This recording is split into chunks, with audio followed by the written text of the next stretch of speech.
কবিতা শুরু করার আগে দুটো কথা বলতে চাই। একটু আগে যিনি বক্তব্য দিয়ে গেলেন আমাদের লিমা আপা,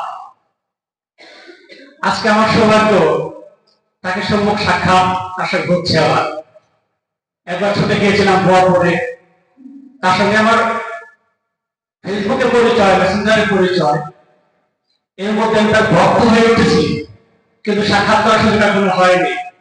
আজকে সেটা হলো। ধন্যবাদ আপনাকে।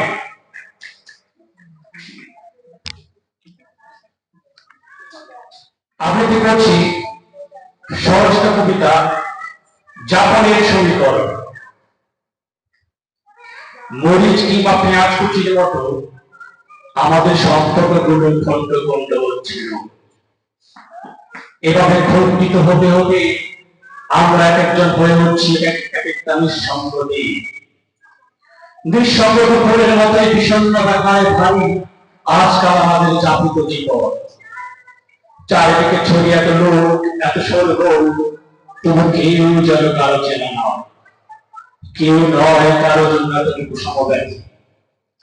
কত কি সুখ আনন্দ ছড়ানো ছিটানোর পথে তল্লাটে, তবু চারিদিকে ধরে চলে কেবল বিষণ্ণ ব্যথার নদী।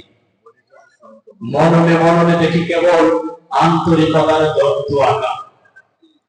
আজ আমাদের মন ও মগজ থেকে রাতের তারার মতো প্রতিনিয়ত খসে পড়ে নাপোটাকে। প্রথমে গান হয়ে ধরি মানবিক বোধগুলো কেবলই দৌড়ে পালায়। পথ থেকে পৃথক হয় না যেমন প্রকৃতির পা, ব্যক্তি থেকে বিচ্ছিন্ন হয় না যেমন ছায়ার শরীর। আমাদের সম্পর্কগুলো যদি অমন হতো, তবে কি পুনর্গঠিত হতো পরস্পর সম্পর্ক পরিচয়ের সুমধুর গান। উত্তরী গড়ে মনের পাড়ায় বিবেকহীনতার বিবেক প্রাচীর। কাচের চুরির মধ্যে গাবে যদি চূর্ণ হতে থাকে মানবতায়।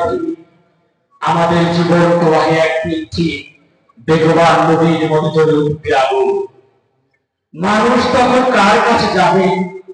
মানুষ তখন কোথায় গিয়ে দাঁড়াবে? কার কাছে সে পানি খুঁজে আশ্রয়? ধন্যবাদ সবাইকে।